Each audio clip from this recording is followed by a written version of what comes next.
Hello everyone. Good morning. It's our pleasure to see you guys making your precious time to join us this morning. Welcome to Aspire, making a data driven decision webinar today, a highly interactive 90-minute session with our partner Aspire and you. My name is Aninda from Big IT, and I hope you guys had a great coffee or tea session this morning. If you haven't, drink water is fine as well. But before we get started, I'd like to go over a few things that I want to share with you. The first one is the attendees are automatically muted when joining the Zoom. And the second one is ask questions for us in the Zoom chat during the webinar. And the third one is the slides and recording will be available after the webinar. And the last but not least, there will be the Q&A session at the end of the webinar. Let's not take your time further and let's begin to learn. Oh, and anyway, you can privately message to Nadia, who is the marketing person in charge from Aspire, who can also answer to your queries. Sit back, relax, smile, and let's enjoy. Harry, it's over to you now. All right, thanks a lot, Ms. Aninda. All right, good morning, everyone. My name is Harry. We are very happy to be here to share some of our experience and insights to you all. I'm here to give you a quick overview of the company before I hand over to my awesome colleague Sandeep, which is on standby at the moment. More on him later. So let's come back to who we are and how we can help. We are a 11-year-old tech company based in KL.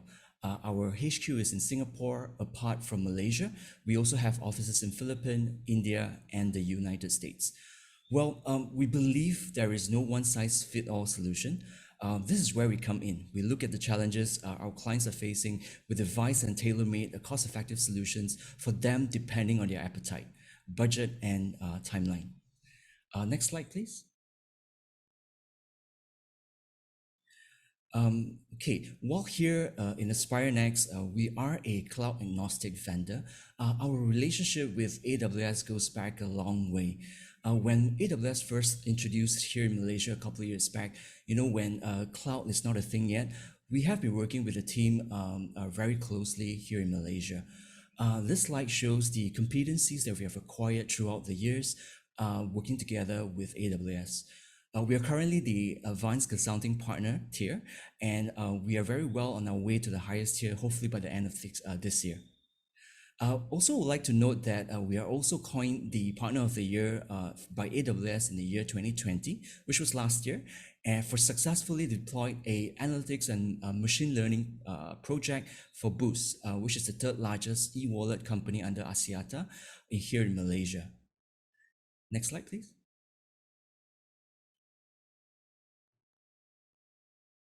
Next slide, please, Nadia. Okay, so here in this slides, I would like to share the services that we offer and the core competencies area that AspireNXT has to cover. Starting from the left, we have AI ML, all right, which stands for the artificial intelligence or machine learning and data. Traditionally, many organizations started off with one or two enterprise application.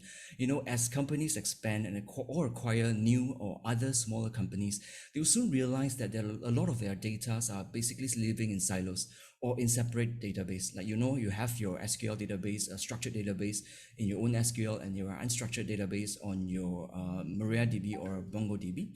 So we help companies to build data warehouses or data lakes, bringing all those data in a single view or a single plane for an analysis by using AI ML technology and generating a customer 360 view for business expansion, or probably we can run some predictive analysis for favorable business result or whichever that they would like to see. Moving on to the second pillar, which is cloud. Cloud is a new thing, and it's a very in thing at the moment, and we are in the business of cloud consulting. When COVID hit, we see a lot of companies accelerating in their cloud migration initiatives. 8 out of 10 conversations that we had are along the lines of migrating some of the workloads, or even move some of their backup and DR to cloud. Well, here in AspireNXT, we help the clients to understand the benefits of a cloud pay-per-use model and see how we can they can actually use to optimize their spending and probably drive down their costs as compared to on-premise solutions. Well, it is not just about lift and shift, but really look into the areas of modernizing your application. Well, which comes to our third pillar, which is modern application. We here in AspireNXT, we help customers and we look into their customers' legacy of on-prem applications. You know, some of the applications are still on very legacy architecture, whereby it requires very high or very expensive legacy support, like for example ES400 and such. So we help them to modernize into new application architecture, such as microservices, or in the cloud term would be the serverless apps, or even containerized applications like Kubernetes. So when you move into modernized applications, a lot of companies or your company will see a lot of in terms of optimization as well as cost savings in this area. Now, moving on to the fourth pillar would be the end user services. Now, in this space, we are working with partners to deliver some of the tools to help our customers to manage their endpoints. So when you talk about endpoints, we have laptops, desktop, mobile devices like your tablets as well as your phones, and regardless where they are, we manage in terms of the licenses, the application licenses, as well as the hardware lifecycle management as well. So last but not least, if any of these areas, if you do not wish to handle on your own, you can talk to us. We will be able to devise a managed service tailored to your requirement. This is where we can help out most of our clients to look in those areas that they would like to outsource, and we will basically tailor services for them. All right. So in a nutshell, these are the core competencies of what AspireNXT could offer. That's about it from me. Next slide, please. So I would not like to take too much of your time. That was my last slide. And without further ado, I'd like to present to you our awesome colleague, Sandeep. He is our practice director in the big data and data science portfolio. I was informed he has a lot of experience behind him on this topic. So please help me welcome Sandeep R. Diddi. Sandeep, I think you're on mute. Can you hear me now? Yes, go ahead. All right, right. Good morning, everyone. Nice to be here, and thanks for that quick introduction, Harry. Before we begin, I would want to just quickly set the stage out here, just to kind of give you a background of what we are here and what we're going to discuss today. So a quick introduction. My name is Sandeep. I'm the practice director for Big Data and Data Science at Aspire. What we primarily do is help, as Harry said, we tailor solutions for a lot of our clients within the appetite. It could be on what kind of a range you want to do projects and what's your budget. We try and fit each and everything within that appetite what you have. So that's primarily what we do. Under me, we have three pillars. One is core data engineering practice, where we help a lot of our clients do state-of-the-art engineering technologies. We use a lot of open source tools to engineer the data. That's kind of, and where we do a split between a real-time and batch as well. And it totally depends on use cases of customers.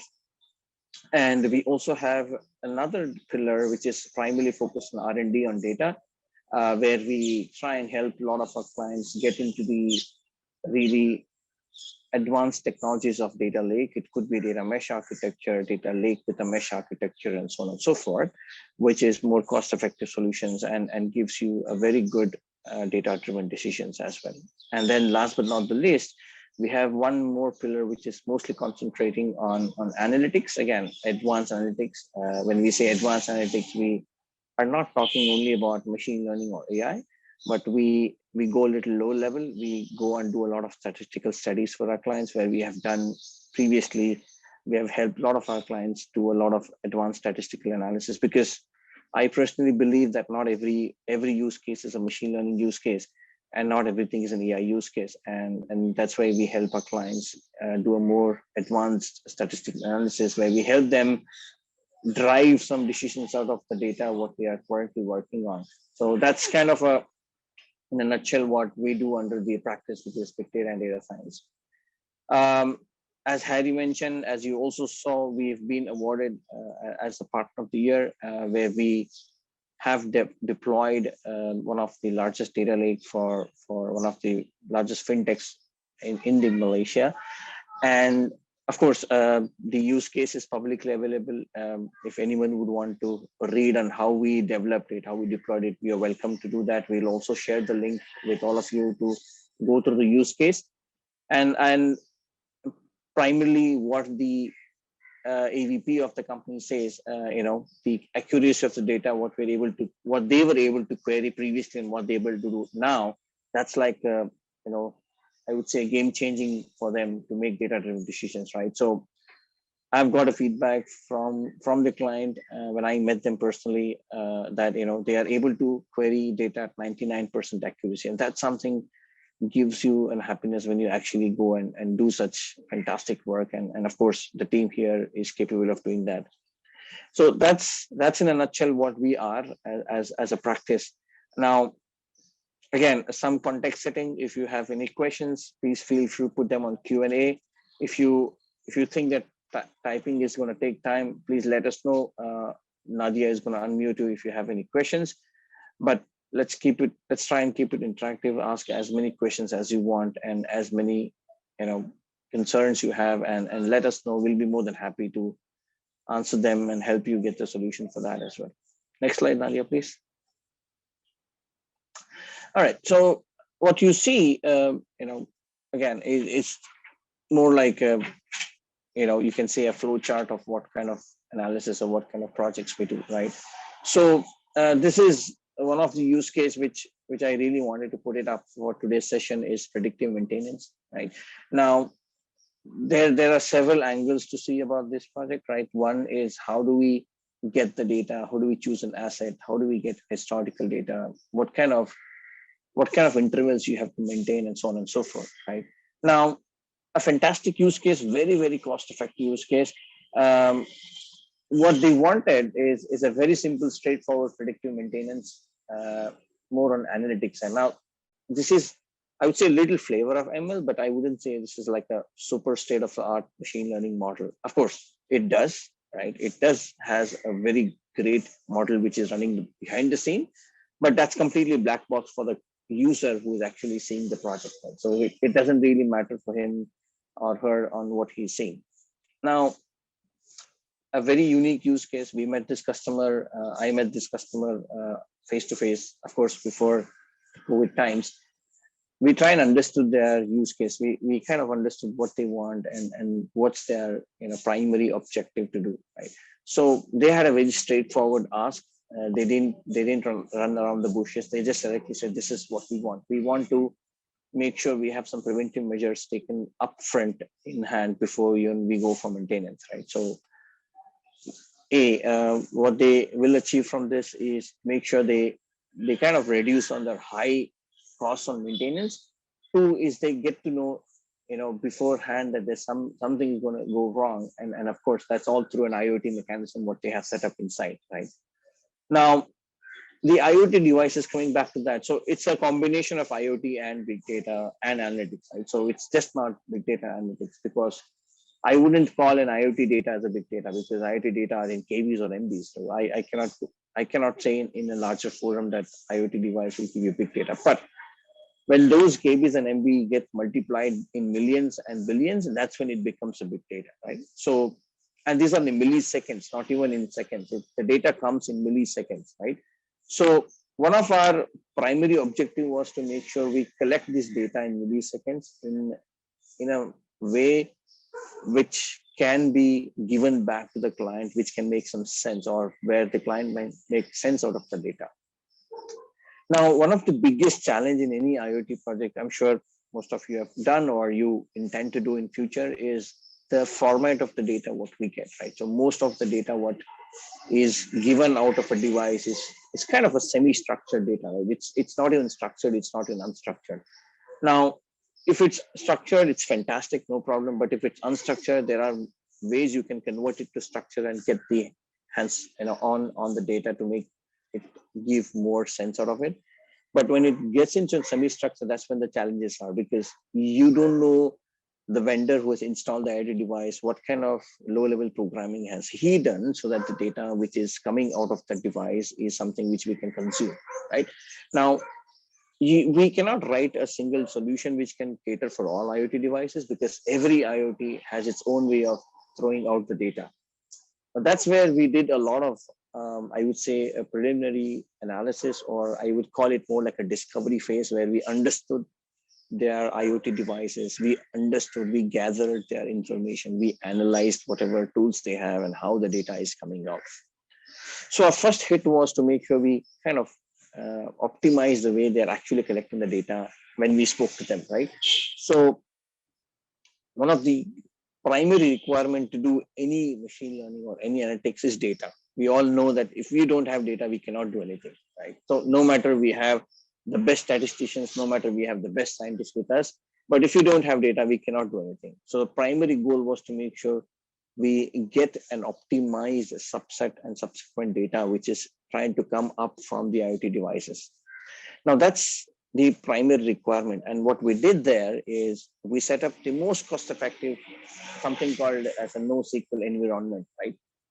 You can still SQL it. I mean, when I say still SQL it, you can still write queries on it, but it's primarily behind the scene a NoSQL database. Now, two reasons why we chose it. One, because the data was unstructured, and two, you can parse or you can search the data in a NoSQL at very, very fast rate than a SQL, because we have something called as a seek time. That means how fast can you go to the data and how fast can you return me the answers. That's something we call it as a seek time. And that's extremely fast in NoSQL databases. So we set that up as a primary, I would say, data consumption layer for us. And of course, we over a period of time built something called as an interactive ETL framework, which typically does, all of you know, getting the data, parsing it, massaging it, converting it to a format where it can be consumed to the modeling.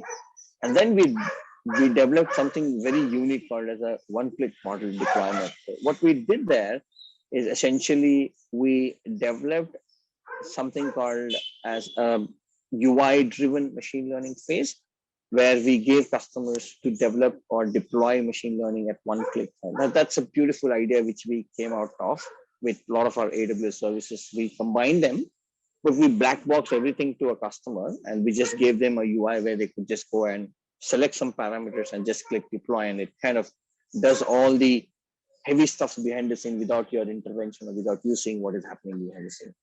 So we typically want to hide all the mathematics and stats behind a model, because most of our customers are really not interested to get into the depth, because not everyone would want to get into R&D. A lot of our customers says, I don't care what you do, but if you can solve my use case with whatever high super state of the art model you want to use, but my ask is this: if you can solve it, nothing like it, right? So a straightforward ask, and of course a very unique. I wouldn't say it's a unique ask, but I would say a straightforward ask, and of course everyone would want to solve the business case.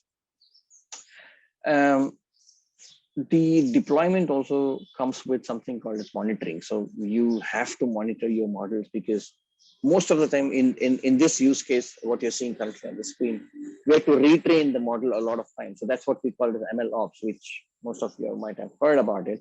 So what we do here is we retrain, we redeploy, retrain, redeploy, retrain, redeploy, and this continues, because think of ML as a baby, right? So we keep teaching it, and it learns over a period of time. So I cannot go and tell a 6-month-old baby to do what I am doing today, nor somebody can come and tell me what a 30-year experienced guy will do. So I learn, and everyone learns over a period of time. And that's what we do in ML Ops as a project, right? We keep retraining and relearning and redeploying every other day. And that, again, it depends on use cases by use cases. Somewhere we retrain in 15 days, somewhere we retrain almost like once in 3 days, somewhere we retrain once in a month, somewhere we retrain once in 6 months. It all depends on how your data is flowing and what kind of a use case we're working on. Now, the reason we do this ML Ops, which we have done here, is primarily, as I said, to learn more accurately and start giving you more accurate results, because as your data increases, your accuracy on the output of the models also starts increasing. And that's the beauty of ML, right? So again, do I have to do it? No. The simple answer is no, you don't have to do it. We do it, and we give you as an area where you can go ahead and do all this by yourself, right? And we kind of give you a layer where all this is done through a UI, as you don't really need to go sit write an R code or a Python code to do this, right? So we essentially try to make it more studio driven. When I say studio driven, we try to hide a lot of the heavy engineering stuffs or heavy mathematical stuffs behind the scene, and we kind of close that door. Again, the key is with us and you, and if you want to open it any day, you are welcome to do that. Let's say, yeah, I'm very interested to see how this particular k nearest neighbor algorithm is working. I'm really interested to see what kind of hyperparameters you have used to tune the model. You are welcome to open the door, get into the code, deep dive inside it, see each and every code, every line, which we follow a PIP8 standard. So PIP8 is one of the coding standards for machine learning. We follow that PIP8 standard where we believe that anyone, let's say if I'm not here today and if somebody reads my code, he shouldn't need a knowledge transfer. And that's what we follow in Aspire. We follow a very standard PIP8 practice where PIP8 is a standard industry practice of writing code. So what happens essentially is a lot of people, computer science scientists believe that if your code can go and explain someone who has no idea about what Python is, then I call it as a best code. So we follow that practice. So you can any day open the door, which I said, which is closed, and get inside the code and see how we have written, what is written there, what does each line do. So we get to that level, right? So it's like just reading a book with certain code inside that. That's what we do. So once we analyze their data, and once we understood their format of the data, which is coming from IT device, we wrote something, I would say, more like a forecasting model using a very small technique called as a random cut forest, which is sitting on top of something called an auto-regressor forecasting model, right? Now, this model is proved to be the best. This was customized by AWS. Again, random cut forest is not a new model. These were introduced in 1960s and 50s, but it's taken a shape now. And this was customized, highly customized to give more accuracy for any kind of a data across the use cases. And we use that from Amazon. We deployed it on a very nice business intelligence layer where people can actually visualize what is happening. Because I have heard when I talk to customers, when I talk to CTOs and CFOs, a lot of people say, I would love to see what is happening, but I don't want to get inside the code. Right? It's a fair ask. I'm not saying I cannot say that, no, everything is black box and hidden from you. You just see an output of it, right? So it's a fair ask. So we customized this for a lot of our clients where we showed them an UI where how the model is running, what is happening in each step, how does the monitor happen, if something fails, what is going to happen, who's going to get what messages if something fails. So we kind of visually show this everything, but we do not allow to alter them because, again, there's a primary reason why we do not, because it's a standard stitching we do behind the scene. It's not that you cannot alter them, you can always alter them, but it has to be altered under a supervision.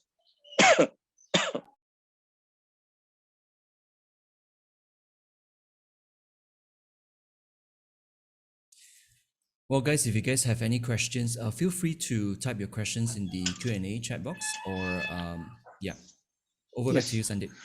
thanks. I was about to say that. So please keep this session interactive. Ask as many questions as you want. As I said, if you're not able to type anything, typing will take a long time. Please let us know, raise your hand, we'll unmute you and happy to talk to you as well.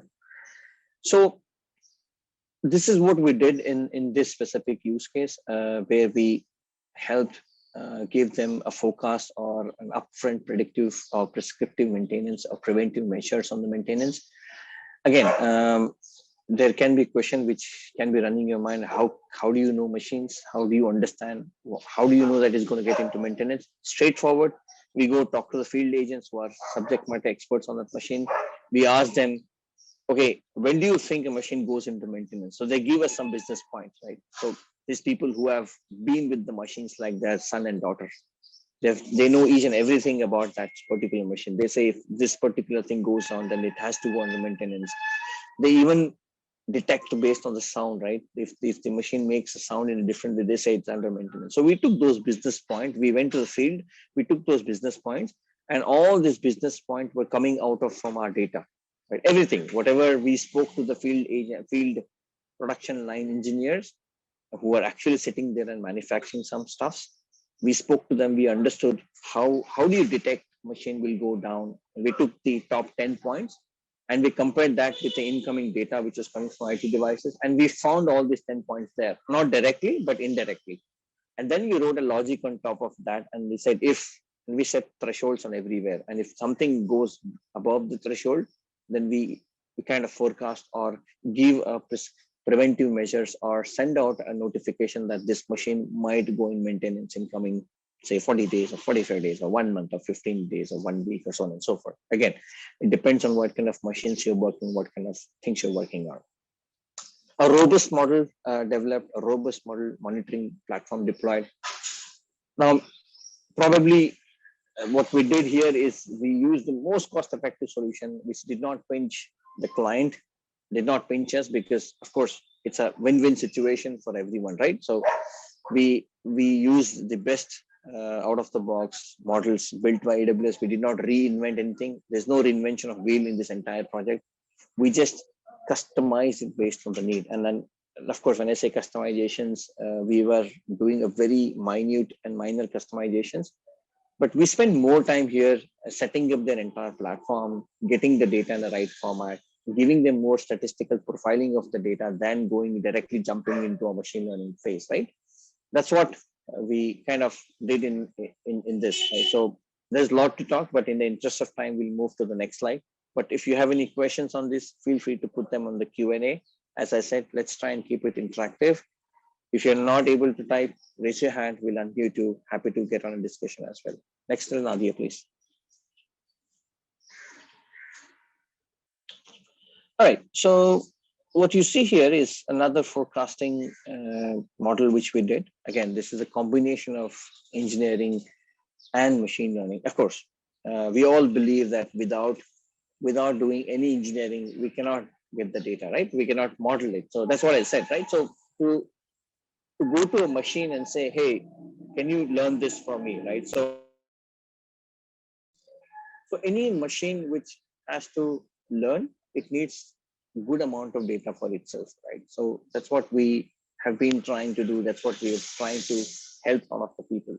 So what we did in this specific project, which is building a demand forecasting, was one of the unique method of forecasting, which we use a tool, or you can call it as a service from AWS, which we call it as a SageMaker. Now, SageMaker is something MLAAS, we call it as MLRs, as in machine learning as a service. You don't have to maintain your GPUs or TPUs or CPUs. You just need to make sure you just run your model, the rest you leave it to AWS to take care. Now, very cost-effective solution. You don't have to shell out thousands and millions of dollars. It will still work out in a budget you want. Now, you want to run something, but you don't have that budget, AWS will still make you go to that by using something called as a spotting instances technology, where you can ask for your budgeted instances and they'll try and get it for you. So there's a lot we can do with this, right? So one of the primary asks here was to forecast. I mean, all of us know forecasting is straightforward. Again, it depends on what use case you're working. If you are doing a forecasting, okay, we have a question. I'm going to take it in a minute. So what I'm saying is forecasting is straightforward. If a lot of people who have used Excel, it's just a formula in an Excel which can forecast everything. Fantastic, which is an excellent way to do it. But as your data grows and as the complexity of your variables grows, forecasting also becomes more complex. You cannot just go ahead and just do a forecast with a certain amount of data. You don't even know whether it's going to be right or wrong, right? So now forecasting is very, very important, because most of the team under the CFO takes the decisions of investment based on the forecast. We all know that if the forecast is giving you an X percentage numbers, your 30% of your budget is split by 5, 10, 15, right? 5, 10, 15%, which makes it 30%. And let's say 5% is got invested into R&D, 10% got invested into marketing, and the rest 15% got invested into engineering, right? And how do we make the decision? The CFO team sees the forecast of what it is, and the forecast what they see has to be very, very accurate. And then when I say very accurate, you cannot expect 100% accuracy, because remember, this is all behind the scenes statistics and mathematics. And nobody in the world is going to come and tell you that my statistics is 100% sure. And that's absolutely known fact, that whenever we see any forecast of the weather, they say it might rain. They will never say it will rain, because end of the day, it is statistics, right? So it's just the understanding of the data and giving you decisions based on the data. Here, we don't make our own decisions. We trust the data which has come to us, right? So when I say forecasting, we typically go ahead and use some of the top models, which are like Prophet, which is one of the top open source model from Facebook. We use ARIMA, which is known as auto regressor integration moving average. Now, these are some of the state of the art forecasting model, which will give you very, very high accuracy on the forecast. Now, again, can I go ahead and write ARIMA? Of course you can. Can I go ahead and write Prophet? Of course you can. These are all open source. But what happens when you as a user go and start writing it, you probably will end up spending many months to make it more accurate. So what AWS and other cloud vendors have done is they've kind of taken this and they've customized it based on a lot of the internal maths and a lot of the internal methodologies, and they've customized it to cater to a lot of the data which is coming across. So what they do essentially is they tweak the code. I wouldn't say tweak the code, they tweak the algorithm, which will cater the larger audience than specific concentrating on a single audience. Right? So that's why I said SageMaker is an MLAAS. I call it as MLRs, which is machine learning as a service. So you just have to pick up that model, put it on your data, it will learn, and it will give you the output. So is that simple? Could be a question which can be running in your mind. Yes, it is very simple. But then again, as I said, it needs to be done with supervision, with some solutioning around it, right? I just cannot go and pick up the model and put it on my data. Your data has to be prepared in such a way that when you take that model from SageMaker and you put it, that model should understand that this data, what you're putting me on, is something I can go ahead and learn from it. So when the model was tweaked, the scientists said that if you give me a feed data in this format, then this tweaked model will work very nicely on this. So to tweak this format is what we call as extract transform load, which we all know, which is ETL, right? Now we ETL the data in such a way that, or we convert in such a way that the data will go ahead and use the model which is coming in from SageMaker to make it more accurate forecasting. So we typically, in the world of statistics, we call it, we normalize the data. We normalize as in, we treat every data as a single point, as in, if I have to go a little more depth for a second, we try to make everything normally distributed, no matter if you have a skewed data, but we try to make it mean zero and standard deviation one, which is typically a normal bell curve, which we all have seen in our school days and college days. And people who are working in ML would see that every day in and day out. So we normalize the data with a specific format which that model expects the data to be in. And then we go ahead and we take that model, we put it on this data, we kind of, fix it up, and we run the model and we denormalize and give the output back to you. Because if I do not denormalize, then you do not see a right output. So there is this concept of normalization and denormalization, which is inside any ML projects, because I don't call ML as a project because these are studies, because you don't say that my model is perfect today, right? You are at 74%. Let's say you are at 74% today, and probably you'll go to 74.2 tomorrow, and then you'll go to 74.3 tomorrow. So every day it learns. Maybe it can come down from 74 to 69 also day after tomorrow. I don't know. So it's all studies. So that's why we call ML projects.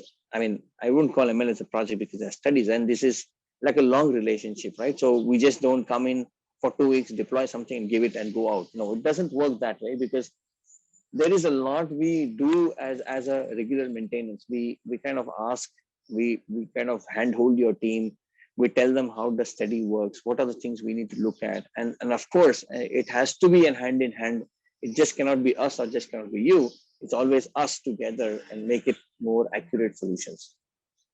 So in this forecasting, we built a very unique model. Again, the primary requirement is your data has to be time series, your data has to be in a 3-point formats, your data has to be in a specific format. All this is a requirement for a data to be put on a model, and all this is what we called as an ETL, right?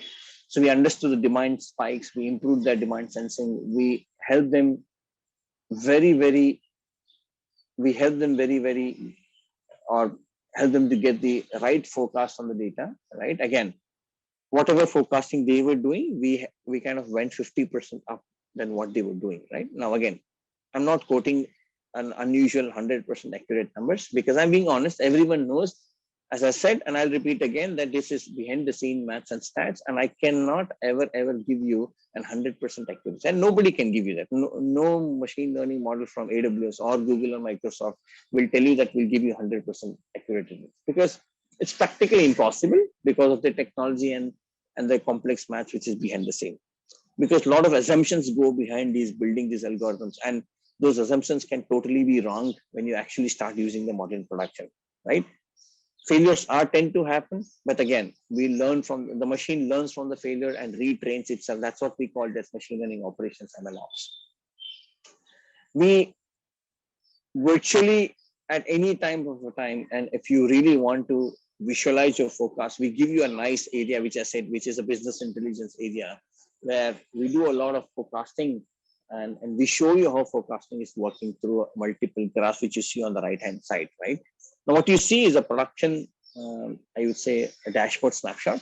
This is how we give you a forecast. This is very nice when you go sit in a meeting with your stakeholders, with your CXOs, and you will really show that this is what. And you, let's say you're going a budgeting meeting, and of course, the first question is, why are you asking? Let's say we are asking a 50 or 100K USD for some of the investments. So I definitely have to go prove why. I have to show it based on my forecast. And this particular graph will tell me my accuracy of my forecast. They say I'm asking this budget based on my accuracy of forecast, and this is what I expected out of this entire cycle of the finance, where what budget I ask and how much is approved. Again, those all fall back to something called as QuickSight, what you see on the top, which is AWS Cloud. QuickSight is a serverless BI tool where we show all your machine learning models, we show your all forecasting models, which is as a visual. That's why I call it the BI. This is easily portable to your tablets. It could be an iPad or an Android tablet.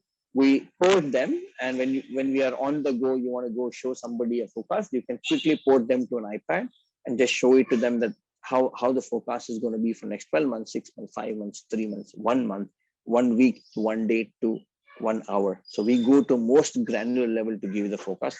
Nobody's going to do a daily forecast. That's, not an hourly forecast, but primarily they go for a daily. We go at the most aggregated level of daily forecast, where we go and show what is going to happen tomorrow and versus what is going to happen in next 1 month or 6 months. Again, we are in talks with one of the stock exchange sub vendors, where daily forecast helps them, because weekly forecast doesn't help them, because they want to see what is going to my stock open tomorrow, which has closed at this X dollar today.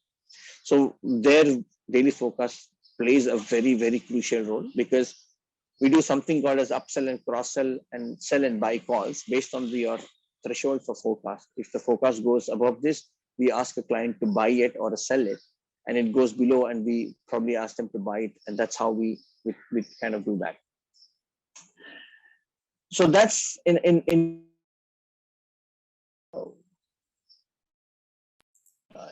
did I? Okay, I think I lost the video, but I'm back. Can we go to the next slide, Nadia, please?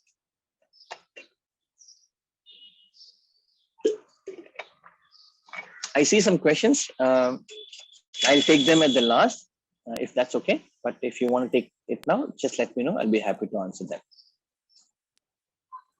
Okay. Sandeep, just a quick time check. We have another 13 minutes. So yeah, we will take the questions later. Go ahead. Yep. Sandeep. So what you see is something called as OCR.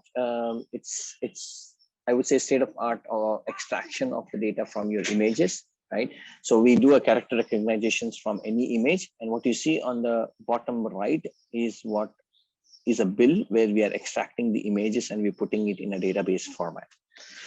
A very nice ask, a very easy solution, straight out of the box solution given by Amazon. Again, needs to be catered based on the use case. So we have built this for, and we call it we actually took OCR from Amazon, but we advanced it to a very great extent. So that's why we call it as AspireNXT for advanced document digitization, right? So we crawl through a lot of legal documents. We extract all the information the client asks for. We go put it on a database where they can just go write a SQL query on top of it. Now, how nice it is to write a SQL query on your unstructured text data, right? So that's a beauty of doing NLP, which is natural language processing. We do a little flavor of something called as NLU, which is called as natural language understanding. So that's why what you see here, that a bill cannot always be in English, right? So it can be in any language. I cannot go back and tell a customer that, I can only support you English. Let's say I don't have English. I have in, let's say, in different language. So can't you support me? Of course, yes. That's why we do something called as NLU, which is natural language understanding. We understand the language and then we process that particular understood language, and the understanding is 100% accurate. I cannot go and understand English as Thai and Thai as English. So the understanding has to be 100% accurate. But the conversion, again, it depends on how somebody has written it, right? It all depends on how somebody handwrites, because there are some prerequisites. If it is printed, that it has to be under so much DPI. That means it's a pixel, it requires certain pixels. And all this happens because behind the scene, your image is getting converted to something called as a numeric array, a larger array. And when we pick those points from an array, it needs to be it has to be in a certain format. It has to be in a certain pixel. That's when you can actually get it. So a good amount of effort goes here in getting the object detection done through a bill or through a handwritten notes. So we have built one of this for one of our customer, where we're extracting information from the printed invoices and we go put them on the database, where they go write a lot of the SQL analytics. They don't do advanced analytics here, but we extract using NLP, put it on a database where they go write a lot of their queries on top of that. Next slide, Nadia. Again, very similar to what we spoke a little, in the previous slide, and this is comprehend. So we do many things with comprehend. One of the things we have done is, this is like preparing or pre-processing data using natural language processing. For instance, we are crawling a legal documentation. Let's assume that we're crawling a legal documentation. When I say crawl, you typically crawl in the entire text, and we call it as a stems and lemmatize them. So we have a concept of stemming and lemmatization of a word, which is very famous in English dictionary. We use a lot of English dictionary in NLP, right? We stem them, we take the nouns, we take the adverbs, the pronouns, and we attach it to a particular string, and then we map it, then we lemmatize it, and we give it back to you, right? So what we essentially do in this comprehend is, let's say I'm reading a legal document through a natural language machine learning, and I found some PII, which is personal identity information. For example, let's say a particular name. Ankit, a nice question. I'm going to take that for you at the end. What is different between NLU and NLP? So what I do here is, when I crawl the data, let's say I get a number of, let's say a bank account number, and let's say I get your card number. So I detect it using comprehend. So comprehend is a very intelligent tool, which is built on top of natural language processing. What we do essentially in comprehend is we track these PIIs as we do machine learning, and we mask those PIIs. When I say mask, we don't give it to in the front ending system that, this is your credit card number, this is your bank account number. So we might not have patience to read 600 pages of legal document and see where PII is. Instead, we tell comprehend, go do that job for us. It reads that entire 600-page documents and gives you a bunch of PI information. We will go ahead and select them and say, okay, out of these 10 things which you gave me, only 5 are PII, rest are not PII. And that is a very simple job for us as a human being, right? Instead of reading 600-page document and selecting those 10, the comprehend does that for us in a very nice and a faster fashion. And that's what we have used one of the legal document crawling project where we actually crawled a legal document. We did a lot of NLP analysis for them, where we extracted data, we put it to database. Plus, we did some governance surrounding the project where we told them that these are your PIA columns. What do you want to do with them? So we studied the local law. The local law said that every PI information within the legal document has to be SHA 256 encrypted. So we applied those encryptions, we masked the data, and we gave the masked data in the front end screen, and all the lookups of the data were stored in a vault, which is known as the Amazon Secrets Manager vault. Next slide, Nadia. Again, this is spend analytics. A lot of people have been asking this a lot. In fact, I spoke to a customer yesterday, as early as yesterday, where they are really keen on doing a spend analytics. Now, as the name goes, you typically analyze your spends. I have a very big power plant. I have investment in the petroleum products. I have investments in logistics. I have investments in, let's say, vehicles. I have investments in XYZ. So I typically need to break this investment because all these investments are top holding by something called a general ledger accounts. General ledger accounts goes back to your CFO budget, and CFO releases those budget based on GL accounts, right? That's how the budgeting works in any industry, right? So we have a single, let's say, $1 million coming off the CFO, and he goes to see all the GL accounts. Or every GL account is to a particular business. He goes, sees a GL account, see how much has been accrued last year, what has been spent, and based on that, the percentage of fund is allocated to that GL account. And GL account will have sub GL accounts, and that will get dispersed at the bottom. That's how the tree follows, right? So that's where spend analytics plays a very, very crucial role. Now, what do spend analytics do is we typically help you figure out where is your money going and how do we rationalize based on the spend. Now, we go to a granular level of you procuring a unit, and how do we make sure that to give you a buying patterns, and we tell you that where and how the money is going, because there's a lot of hidden secrets when you do any analytics, right? Again, when I say secrets, it's not a quote unquote secret, but I'm saying more data secrets, which will give you a wealthy information, which will tell about how the data is moving around, right? And we give you a beautiful dashboard, which you see here on the top. This is again built on QuickSight. And what you see at the bottom is something called as a skewed data, which you see a bar graph, which is rightly skewed. That means the customer is spending mostly on the bigger chart, what you see on the left-hand side, though I call it as right skewed because the tail is on the right and most spending is towards the left, and very few spendings in those areas which you see on the far right, right? So we turn entire data into a spend analytics dashboard, which you can just see and say, okay, yeah, looks like yes, in GL account 1234, which is an R&D general ledger account, we are spending roughly $50 million.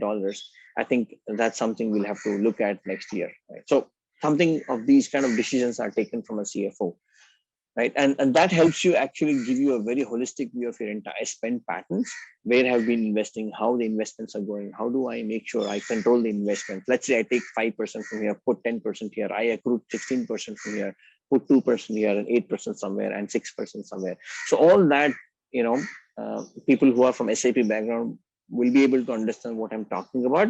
Okay, that's how SAP FICO works, right? How I take the data, how I accrue the data, put it in the central pool, disperse them back to the GL accounts. That's how it happens from the CFO level. So that gives you a very holistic view of that. Next slide, please, Nadia. Sandeep, we have 3 more minutes. Yeah, I'm done.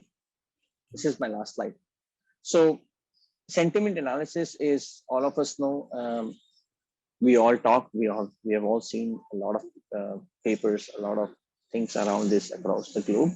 It's a state-of-the-art sentiment analysis we built using Twitter is an example here, which we did for one of the organization, but we do on a different areas as well, right? So we use a lot of algorithms, state-of-the-art algorithms, which is a classification. Essentially, behind the scenes, it's a classification.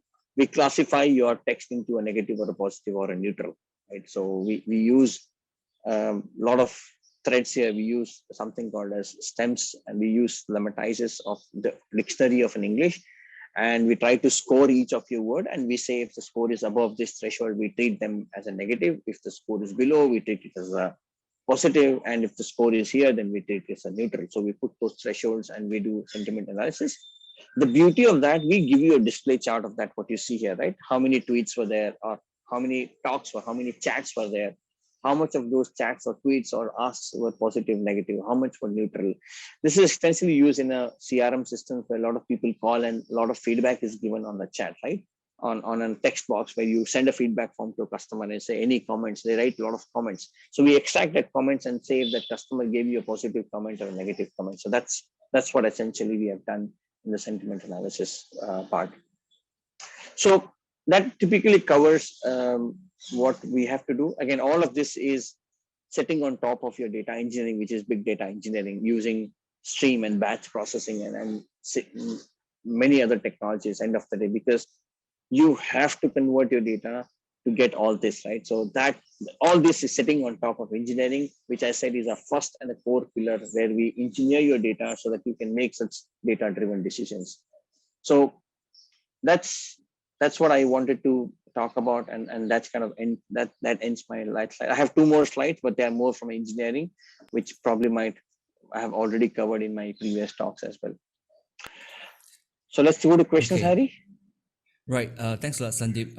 I have two questions here. One by Rainy and the other one by Ankita. The question from Rainy is basically, how do we collect the open source data? Is it through web scraping? Yeah, so web scraping is technically not allowed. Again, most of the countries, local laws does not allow web scraping. What we do is we sign up in something called as API, application program interface, and through an API, legally it's technically you can call it as a scraping, but we don't call it scraping. We call it as more an API interface.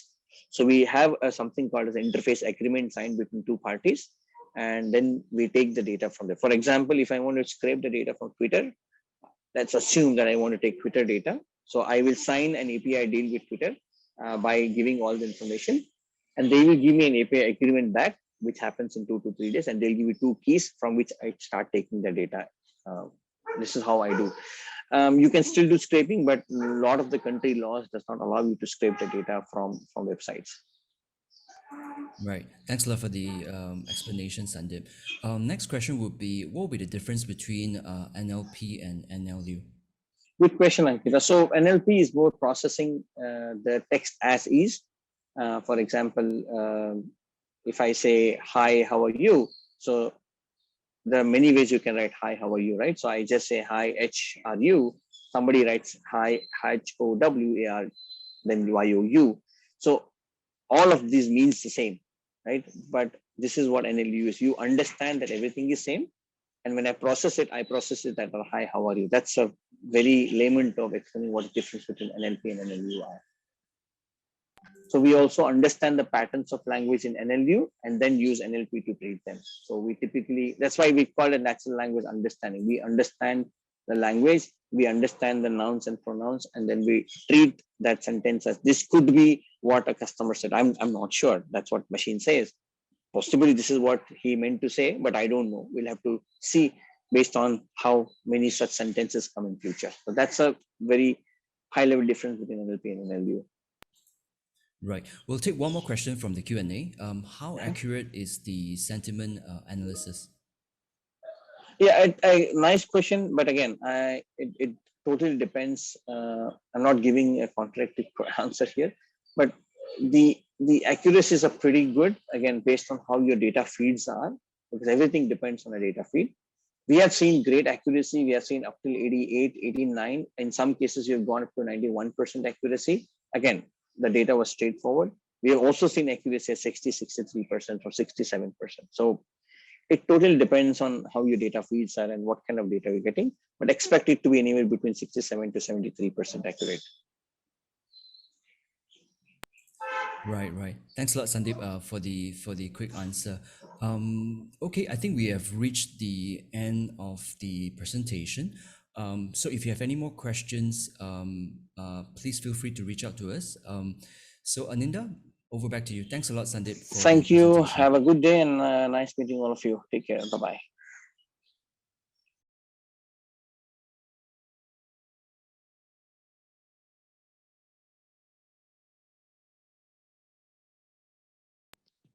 All right, so thank you for your participation today. So if you got any other questions, you can ask the questions using the chat. And I'm really thank you so much for your appearance and also your time to join us today. So would there be any questions anymore? We hope you enjoyed the session today.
Hi everyone, we're still here. If you have any questions, oh yeah, Arisha, Sandeep, we have another question in terms of cybersecurity. Is cloud considered safe? Uh, yes and no. It's again, I mean, it depends on what you're doing, but there are a lot of, I mean, at least a lot of, I would say the best um, agreed tools with the authorities which are being in the market. Like we have a lot of cyber software firewall security tools which are agreed by the GDPR, HIPAA regulations, and also the internal government, which has kind of saying that these are the best. So yes, uh, there are best tools up there, but again, if your security regulations, cyber security regulation requires you to have a specific vendor, and that vendor has to have an authentication of the report to the cloud, then it becomes straightforward. Otherwise, it probably has to be customized. So it is yes, a short answer. Thank you, thank you. We'll keep the chat open for another 2 minutes for any more questions coming in. If it's not, we thank you for your presence and your attendance. We will see you around shortly.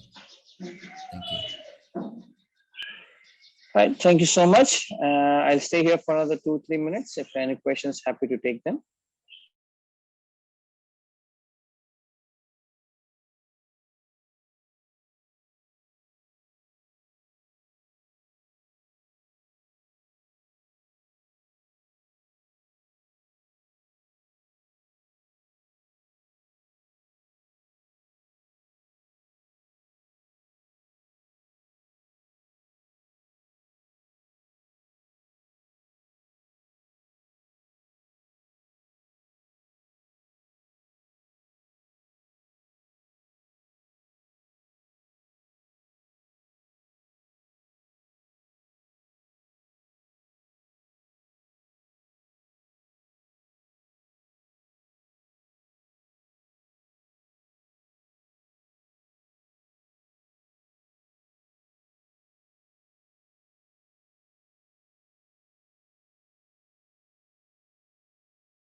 All right, that's it, folks. Have a good day and have a pleasant day ahead.